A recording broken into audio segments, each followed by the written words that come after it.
ఇద్దరు ముఖ్యమంత్రులది ఒకటే మాట, నీళ్ల సమస్యని సామరస్యంగా పరిష్కరించుకుందామంటున్నారు ఏపీ ముఖ్యమంత్రి చంద్రబాబు, తెలంగాణ ముఖ్యమంత్రి రేవంత్ రెడ్డి. రాష్ట్ర లబ్ధి తప్ప రాజకీయ లబ్ధి మంచిది కాదంటున్నారు. దీంతో నీటి వివాదాలపై చర్చలకు లైన్ క్లియర్ అవుతున్నట్టే కనిపిస్తోంది. అటు తెలంగాణ ఇటు ఆంధ్ర అక్కడుండే ప్రజలు కూడా విజ్ఞప్తి చేస్తున్నాం. రాజకీయం కోసం రాజకీయాలు చేయడం కరెక్ట్ కాదు. ప్రజల కోసం మనం రాజకీయం చేస్తే ఎప్పటికైనా మంచి ఫలితాలు వస్తాయి. ఈ రాజకీయాలు నాకే అర్థం కాదు. ఏంటి రాజకీయం? ఇప్పుడు దేవాదుల ప్రాజెక్టు కట్టారు. దేవాదుల ప్రాజెక్టు గోదావరి పైన, అక్కడి నుంచి నీళ్లు వస్తే పోలవరానికి వస్తాయి. పోలవరం నీళ్లు వచ్చి గోదావరి నుంచి మీరు నీళ్లు తీసుకుంటే, నేను అబ్జెక్ట్ చేయకపోతే, మీరు పోలవరం నీళ్లు తీసుకుంటే మీరు అబ్జెక్ట్ చేస్తే మన మీనింగ్ ఉందిట్లో. మీరు మంజీరాకు తీసుకున్నప్పుడు నేను వెల్కమ్ చేశాక తప్పులేదు. Resonance mini JEE mock test కి రిజిస్టర్ చేసుకోవడానికి minijee.com ని విజిట్ చేయండి. Initiated by Resonance, media partner TV9 Telugu. దేవాదులు ఇంకా ముందుకు తీసుకెళ్ళండి. నీళ్లు తప్పే ఉన్నట్లు ఉండేది. ఏదైతే కృష్ణాలో నీళ్లు తక్కువ ఉన్నప్పుడు పైన కడితే ఇంకా నష్టం. అది ప్రొటెక్ట్ చేసుకుంటూ కృష్ణా డెల్టాని ప్రొటెక్ట్ చేసుకొని గోదావరిని అనుసంధానం చేసుకోగలిగితే రాష్ట్రంలో ఇబ్బందులు లేవు. తెలుగు జాతి ఒకటే.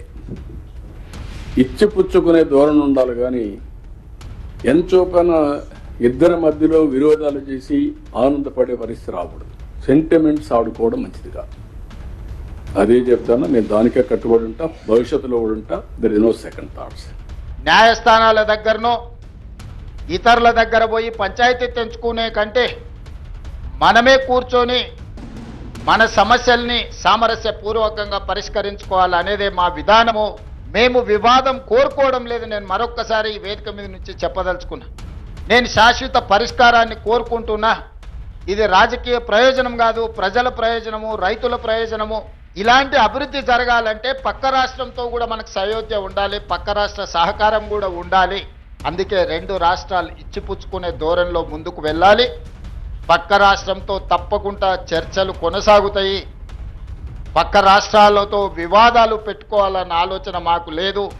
అది కర్ణాటక అయినా, మహారాష్ట్ర అయినా, ఆంధ్రప్రదేశ్ అయినా, తమిళనాడు అయినా, పక్కనుండే రాష్ట్రాలతో వివాదాలు మేము కోరుకోవడం లేదు. పక్కనున్న రాష్ట్రాలతో ఉన్న సమస్యల్ని చర్చల ద్వారా శాశ్వతంగా పరిష్కరించాలని కోరుకుంటున్నాము. పక్క రాష్ట్రాలను కూడా ఒక అడుగు ముందుకు వేయండి. మీరు సానుకూలంగా ఒక అడుగు ముందుకు వేస్తే 10 అడుగులు ముందుకు వేసే తత్వం తెలంగాణ ప్రజలలో, తెలంగాణ రక్తంలో ఉన్నది.